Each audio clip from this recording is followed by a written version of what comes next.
Hər birinizi salamlayıram. Bugün laş və lan şəkilçisinin tərkibinə görə təhlil edərkən iki cür düşünülməsindən, iki cür təhlil olunmasından danışacağıq. Laş şəkilçisi bütövlükdə bir leksik şəkil kimi götürülə bilər. Lan şəkilçisi də bütövlükdə bir leksik şəkil kimi götürülə bilər. Həm də laş şəkilçisi la plus ş kimi ayrı-ayrı leksik şəkilçi kimi, lan şəkilçisi də la plus n ayrı-ayrı leksik şəkilçi kimi götürülə bilər.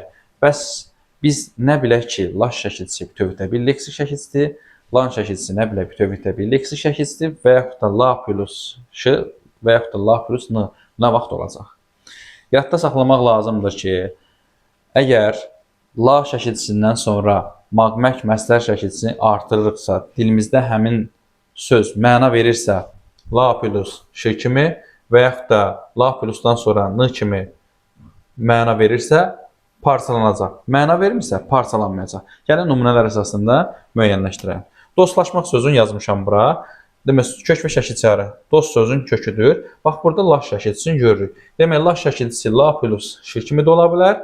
Laş şəkilçisi bütövlükdə leksik şəkilçisi ola bilər. İndi qaydamızı yadımıza salırıq. Qaydamızda necə oldu?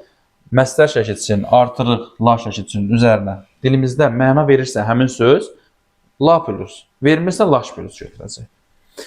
Laş götürəcək şəkilçisini. Baxın, dost sözündən dostlamaq sözü dilimizdə varmı? Dilimizdə dostlamaq sözü yoxdur. Demək, la ayrıca götürülməyəcək. Laş bütövlükdə götürüldü, maq-dan qramatda götürüldü. İndi ikinci nümunəmizə baxaq. Salam sözünün köküdür, düzdür? Dilimizdə salamlaşmaq, salamlamaq sözü var, əlbəttə var, salamlamaq. Demək, salamlamaq sözü dilimizdə olduğuna görə bu ayrıcalığı salamlaşmaq sözü də burada ş kimi ayrıca leksik şəkilçi kimi götürüləcək. İkinci nümunəmizə baxırıq. Lan şəkilçisi bütövlükdə lan və yaxud da la plus n kimi götürülə bilər. Yenə də eynən həminki qaydamızda. Alov sözündən dilimizdə alovlamaq sözü yoxdur. Alovlanmaq var. Təmiz sözündən, təmiz sözün köküdür. Dilimizdə təmizləmək var. Məsələn, yeri təmizlə. Təmizləmək. Demək, la plus nə olacaq? N da ayrıca leksik şəkilçisi, maq da qrammatik şəkilçisi. Dilimizdə bəzi sözlər var ki, məsələn, rastlaşmaq. Nümunə kimi yazıram. Bəzən qarışdırırlar. Rastlaşmaq. Eynən də elə fərqi yoxdur.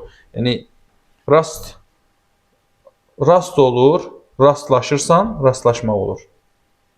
Rast gəlirsən, rastlamaq deyə bir şey yoxdur, rastlaşırsan. Sonra rastlaşmaq olur. Bax, nümunə verirəm. Sement daşlaşdı, uşaqlar daşlaşdılar.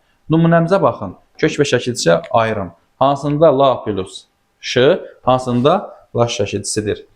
Onu da əvvəlcədən qeyd edeyim ki, kök və şəkilçi arasında məna bağlılığı olmalıdır. Kök və şəkilçi arasında məna bağlılığı yoxdursa, biz onu götürməyəcəyik. Məsələn, ayaqlaşdı sözünə baxın. Ayaqlaşdı. Ayaq sözündən laş şəkilçisi bütöv götürəcək. Niyə görə müəllim ayaqlamaq götürmürük? Çünki ayaqlaşmaq üçün biz nəyisə ayaqlamayacağıq. Ayaqlamaq sözü dilimizdə yoxdur. Yəni biz ayaqlaşmaq üçün nəyisə ayaqlamağa ehtiyac yoxdur. Ona görə laş şəkilçisi bütövlükdə götürür. Yəni kök və şəkilçi arasında məna bağlılığı olmalıdır. Çox sağ olun.